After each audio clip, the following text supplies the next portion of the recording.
welcome to Instagram Live. Oh, okay. Can I start over? Oh my God. Well, the first thing I notice is I'm wearing my support gloves. Let me get those off. Substack Live, Substack Live. First of all, we love you at Substack. Uh, Marisa Renee Lee is my beloved friend, and she has written, oh my God, you're going to go crazy for this. She wrote Grief is Love. And now she's coming out with a new one called Waiting for Dawn. Marissa, welcome to Substack Live, which has nothing to do with Instagram. Thank you for having me. It says we're still in preview mode, though. Have we launched? We've launched. Are we in? Okay. Oh, honey, we're so live, Marissa. I can't even tell you. I But love it. I just have to comment first on your bookshelves. I love that color, like Beyond Life itself. Thank you. I went a little nutty when we moved into this house, and I don't regret it. No, honey. Color is everything. It's everything. It makes our life and our world complete. Tell us about Waiting for Dawn. So, a little bit after Grief is Love was launched into the world in 2022, my family just had a couple of really rough years. And this book was born in that season of uncertainty. We lost my mother in law as she was dying. My cousin went missing and was found murdered by her partner. A couple months later, I got COVID and it turned into long COVID. And I was completely disabled for a number of months. I am thankfully doing much better now. But one day, when I was just so sick and so frustrated, my editor said to me, I want you to write about like what this experience feels like. Mhm. And you know how it is sometimes. All of a sudden, in a couple days, I had 10,000 words. They turned into chapters. And it turns out the most important thing for surviving uncertainty is actually hope. And so that's what the book is really about. Hope. Marissa, when I read the book, I said, could this book possibly come at a more perfect moment in history? Because we need it. We need this primer. I want to say to folks that it reminded me of the great books about grief and the great books about how we navigate hard times in life. And I think that this is a worthy successor to all those bestsellers because you're telling us in this book, you're sharing your experience, but you're giving us concrete ways to work with Yes. what life is handing you. It's a recipe for survival and thriving. Oh, I'm so glad you felt that way because, I love it. and I want people to know I am still living through some of this. Every day I'm still taking a couple handfuls of pills. Like my husband's giving me a shot once a week so that I can, function and work and go on book tour and be a mom.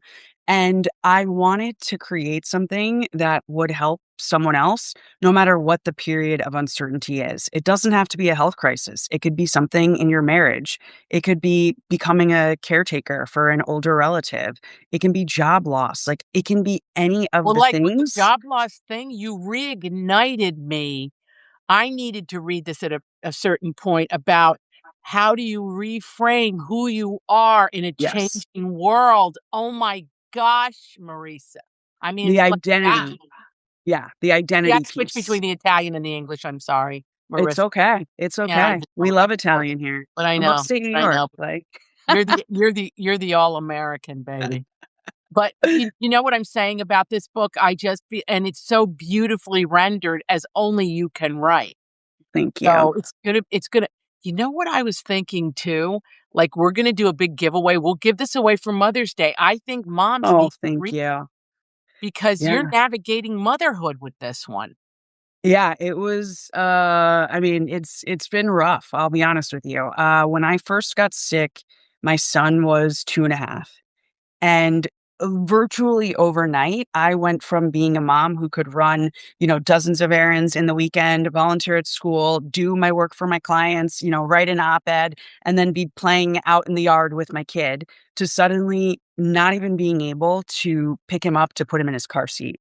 Like, I had to train him at 2.5 to be able to climb into the car on his own and climb into the seat if we were going to go anywhere together. But you couldn't lift him. You were No, that I couldn't. I that slow. couldn't.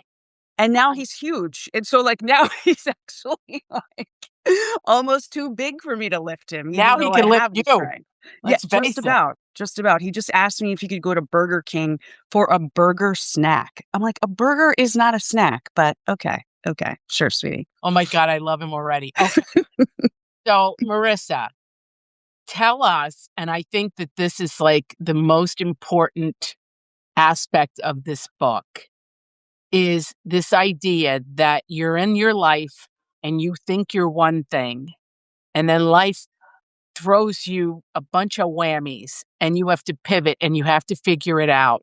I'm going to tell the readers that are picking it up, when you get to the end of this book, you feel so much hope and so much joy for you, for life, for your own life. What do you want folks to walk away with from Waiting for Dawn? So, I would say there's a few key things that I think are really important for surviving any version of a hardship or adversity. And those times are coming for all of us. Like, that's just a part of life, for better Part or of worse, life. right? That's And so, right. one is like, I need people to get comfortable with the fact that uncertainty is coming. Yep. Don't try to hide from it.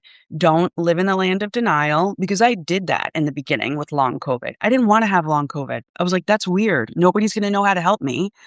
But eventually I had to own up to it, and it took getting to a place where I literally couldn't breathe.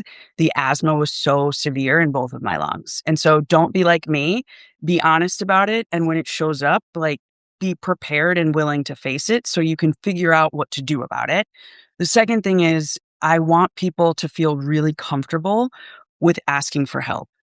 It's something that we struggle with. Lots That of people struggle that's with it for big. lots of different reasons, but Mhm. think about how you felt when someone you care about asked you for help when they were going through a hard time. Like, Yeah. did you really feel like they were inconveniencing you, or were you grateful to have been asked and to be able to contribute something?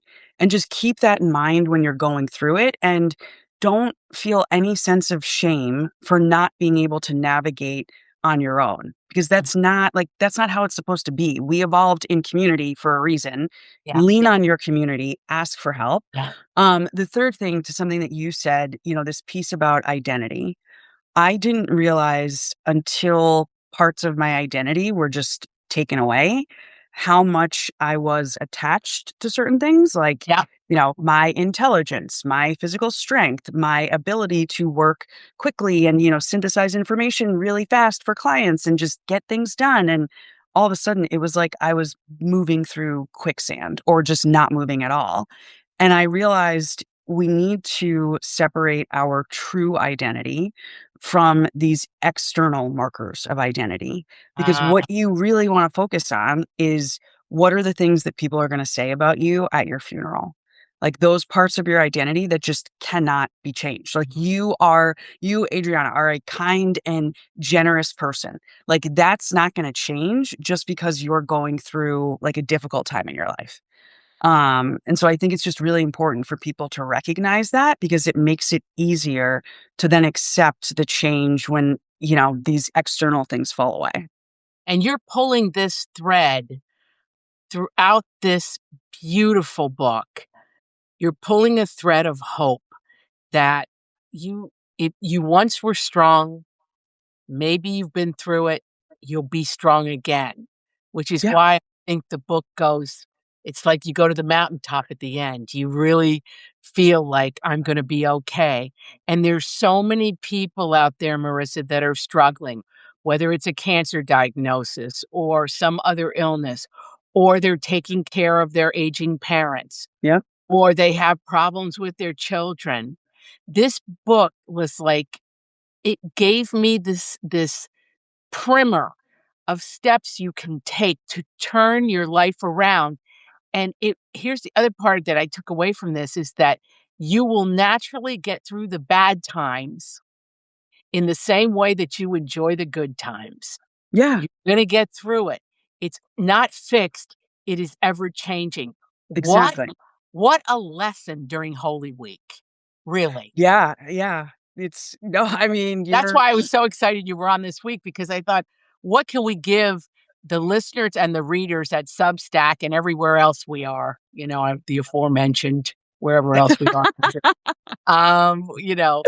What can we give them that is going to elevate their consciousness during Holy Week and during it's this so beautiful true. time of Passover and to really take a minute to really, really think about the other person in your life that's going through something.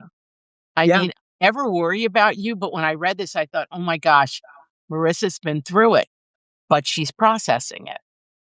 And honestly, I think I'll be processing it on and off for a long time because it has been, like loss, a life-changing experience. Um, Absolutely. and I think when you go through these types of moments in life, it's Mhm. also important to remember that they are transformative. Yep. And if you are intentional about the transformation, it can ultimately be positive. And that's not you have to make lemonade out of lemons, toxic positivity, nonsense. But at the end of the day, when I was having days where I literally had to rest for 3 to 4 hours before I could stand up long enough to take a shower, like it is so humbling. Like I am a more humble person. I'm a more patient person. I'm a more Mhm. flexible person. I would argue I am a more joyful person because now I know, like, really how hard things can be sometimes. So yeah, I want people to recognize that that transformation is in there as well. And to your point on Holy Week, the one of the references to hope that I use in the book is a quote from the Bible. Hope that is seen is no hope at all because who hopes for what they already have? And so I think it's important for people to like view hope as this very real, Mhm. tangible thing and to stay committed to it. Mhm. Well, this was a beautiful read. It lifts my spirits, it shores me up. I want everybody to order it from wherever you get your books, wherever you get them, and of course, we're gonna be giving it away, so get in Thank touch on you. socials. I'm gonna we're gonna be celebrating this book for a very long time, and we're so thrilled that you're our friend here, Marissa, and that you're a beacon for everybody, and that, this is something not only women need to read, but men too. And I, Yeah. I encourage everybody to get it for the people in your life who might be struggling. And I'm going to say this too, tuck it in your graduates, party Oh, yes. because the hard times are going to come. And we as parents can't always predict it, but you need the help to get through those times, and waiting for dawn, really, the dawn comes. You promise us Yes. that in this beautiful book, and I just think you're one of our great American writers, and I am Thank thrilled, you. thrilled to put this in as many hands of readers as we can, and thank you so much for coming on Substack Live, Thank okay? you so much for having me. It's always so Thank you. fun. We love you. We love you, Marissa. We really do, and we Thank can't wait you. to see you soon in real life. I love you back. We have an event in New York City on Monday, April 6th at the Perfect. Strand. If you're free, I've got a ticket Oh, for the you. Strand, April 6th. Okay. All right. I'll be there if I can. Am I in the country? No, you're not. I'm in Italy. We'll post it. But I'm gonna bring you cannolis when I get back, okay? I will And take them. another event. The Strand, I love the Strand, love it. All right. Lots Thank of you. love. Congratulations. Everybody go see Marissa. Don't miss her. Renee Lee. Waiting for Dawn. Thank you so much.